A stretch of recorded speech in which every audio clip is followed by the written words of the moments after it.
오늘은 세계 여러 나라에서 사용된 고대와 전통적인 신발들의 이야기를 들려드리려 합니다. 이 신발들은 단순한 발의 보호를 넘어 각 문화와 시대의 특성을 담고 있었습니다. 먼저 고대 이집트로 떠나볼까요? 고대 이집트인들은 주로 가죽과 파피루스를 사용해 신발을 만들었습니다. 사막의 뜨거운 태양을 피할 수 있도록 가볍고 통기성이 좋은 신발이 필요했죠. 발등과 발목을 감싸는 간단한 스트랩으로 이루어진 이 신발은 발바닥을 덮는 디자인으로 이집트의 더운 기후에서 발을 시원하게 유지할 수 있었습니다. 고대 아메리카에서는 아즈텍과 마야 문명에서 식물 섬유와 동물 껍질을 활용한 신발이 만들어졌습니다. 이 신발은 자연에서 쉽게 구할 수 있는 재료들로 제작되어 발을 보호하면서도 가벼운 느낌을 줍니다. 발목을 감싸는 끈이 있는 형태로 군사와 농업 활동에서 큰 역할을 했습니다. 바이킹 시대, 추운 북유럽의 기후에서 발을 보호하기 위한 신발이 필요했습니다. 바이킹의 가죽 부츠는 동물털로 안감을 덧대어 발을 따뜻하게 유지했죠. 긴 부츠 형태로 발목까지 감싸는 이 신발은 겨울철 험한 환경에서 발을 보호하는 중요한 역할을 했습니다. 고대 로마의 군인들이 착용한 칼리가는 오늘날 우리가 알고 있는 샌들의 원형이라 할 수 있습니다. 여러 겹의 가죽과 철로 장식된 이 신발은 발목까지 덮으며 강한 내구성 덕분에 전투에서 중요한 역할을 했습니다. 그 굳건한 디자인은 로마의 강력한 군사력을 상징했습니다.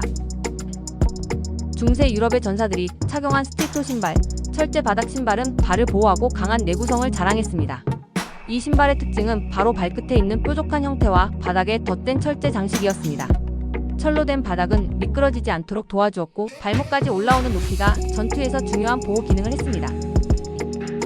인도에서는 카풀이라는 전통적인 신발이 널리 사용되었습니다. 가죽과 직물로 만들어진 이 신발은 가벼운 디자인으로 여름철에 착용하기 적합했죠. 간단한 샌들 형태로 발목에 끈을 감싸는 형태로 인도의 농업과 일상생활에서 중요한 역할을 했습니다. 17세기 프랑스 귀족들의 발끝을 장식했던 피에르 신발. 이 신발은 고급 가죽과 철제 장식으로 세련되게 제작되었습니다. 발끝이 뾰족한 형태로 신분을 나타내는 중요한 아이템이었으며 귀족들만의 상징적인 신발로 자리 잡았습니다. 몽골의 추운 겨울을 견디기 위한 두단 신발은 가죽과 양털로 만들어졌습니다. 긴 부츠 형태로 발끝부터 발목까지 덮으며 특히 겨울철 추위에서 발을 보호하는 역할을 했습니다. 두단은 몽골의 거친 환경에서 필수적인 신발이었습니다. 고담은 고대 이란에서 착용한 고급스러운 신발입니다. 발목을 감싸는 이 디자인은 고급 가죽과 직물로 만들어져 발을 완벽하게 보호하며 신분을 상징하는 중요한 아이템으로 사용되었습니다. 잉카 제국의 쿠지르는 식물 섬유와 가죽을 결합해 만든 튼튼한 신발이었습니다. 주로 일상생활과 군사활동에서 사용되었으며 발을 보호하는 동시에 편안한 착용감을 제공하는 형태였습니다. 폴리네시아에서 사용된 호오피 신발은 나무와 가죽, 식물 섬유로 만들어졌습니다. 슬리퍼 형태로 발을 감싸고 바닥에는 내구성이 높은 재료가 사용되었습니다. 자연과 조화를 이루는 신발로 폴리네시아의 해양 환경에 적합했습니다. 남미에서는 나무로 만든 슬리퍼가 사용되었습니다.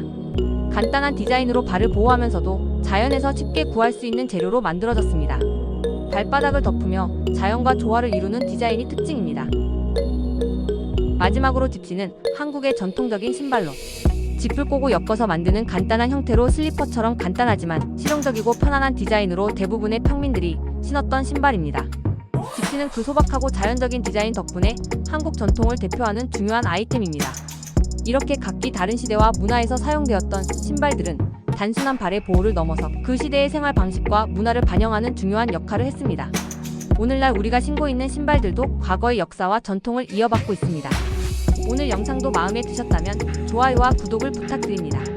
더 많은 영상이 궁금하시면 알림 설정도 잊지 마세요. 감사합니다. 다음 영상에서 또 만나요.